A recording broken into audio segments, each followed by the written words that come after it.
Hey, this is Paranormal Girl. The Mysteries of the Kingdom of Shambhala. Shambhala, which is a Sanskrit word meaning place of peace or place of silence, and it's a mythical paradise spoken of in ancient texts, including the Kalachakra Tantra and the ancient scriptures of Zangzung culture, which was predated Tibetan Buddhism in Western Tibet. According to legend, it's a land where only the pure of heart can live, a place where love and wisdom reigns, and where people are immune to suffering, want, or old age. Shambhala is said to be the land of 1,000 names. It has been called the Forbidden Land, the land of white waters, the land of radiant spirits, the land of living fire, the land of living gods, and lands of wonder. The Hindus call it Aravatha, the land of the worthy ones. The Chinese know it as Hiten. The Western paradise, Wang Mu, and the Russian old believers, it's known as Bela Void. But throughout Asia, it's best known by its Sanskrit name, Shambhala, or Shangri-La. The legend of Shambhala is said to date back thousands of years, and reference to the mythical land can be found in various ancient texts. The Bon scriptures speak of a closely related land called Al-Mungring. Hindu texts such as the Vishnu Purana mention the Shambhala as the birthplace of Kalki, the final incantation of Vishnu, who will usher in a new golden age. The Buddhist myth of Shambhala is an adaptation of the earlier Hindu myth. However, the text in which Shambhala is first discussed extensively is the Kalachakra. The Kalachakra refers to a complex and advanced esoteric teaching and practice in Tibetan Buddhism. Shakyamuni Buddha is said to have taught the Kalachakra on request of King Suchandra of Shambhala. As with many concepts of the Kalachakra, the idea of Shambhala is said to have outer, inner, and alternative meanings. The outer meaning understands Shambhala to exist as a physical place, although only individuals with the appropriate karma can reach it and experience it as such.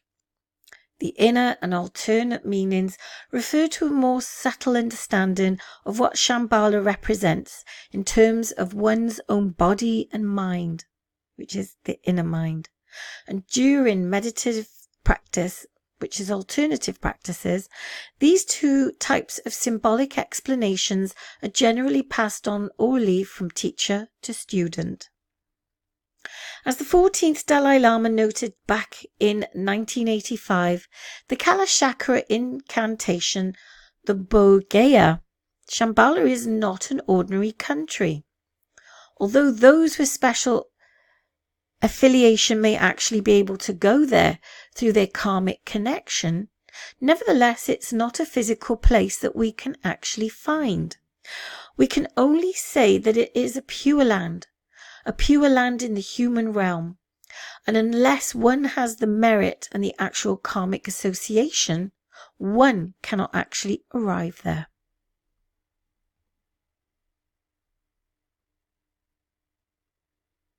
This is a Buddhist depiction of Shambhala from the Sera Monastery. It's very pretty. The prophecy of Shambhala. The concept of Shambhala plays an important role in Tibetan religious teachings and has a particular relevance in Tibetan mythology about the future.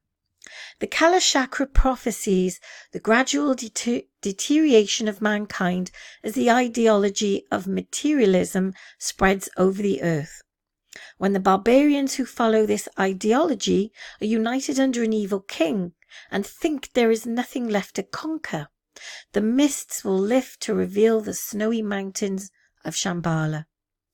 The barbarians will attack Shambhala with a huge army equipped with terrible weapons. Then the king of Shambhala will emerge from Shambhala with a huge army to vanquish the dark forces and usher in a worldwide golden age. Though the Kalachakra prophesies a future war, this appears to conflict with the vows of Buddhist teachings that prohibit violence. This has led some theologians to interpret the war symbolically. The Kalachakra is not advocating violence against people, but rather refers to the inner battle of the religious practitioner against inner demonic tendencies. Shambhala's hidden location. Over many centuries, numerous explorers and seekers of spiritual wisdom have embarked on expeditions and quests in search of the mythical paradise of Shambhala. While many have claimed to have been there, no one has yet provided any evidence of its existence or been able to pinpoint its physical location on a map. However, most references place Shambhala in the mountain regions of Eurasia. Ancient Zhangzhung texts identify Shambhala as the Setledge Valley of Punjab in the Himachal Pradesh in India. Mongolians identify Shambhala with certain valleys of southern Siberia. In Altai folklore, Mount Beluka is believed to be the gateway to Shambhala.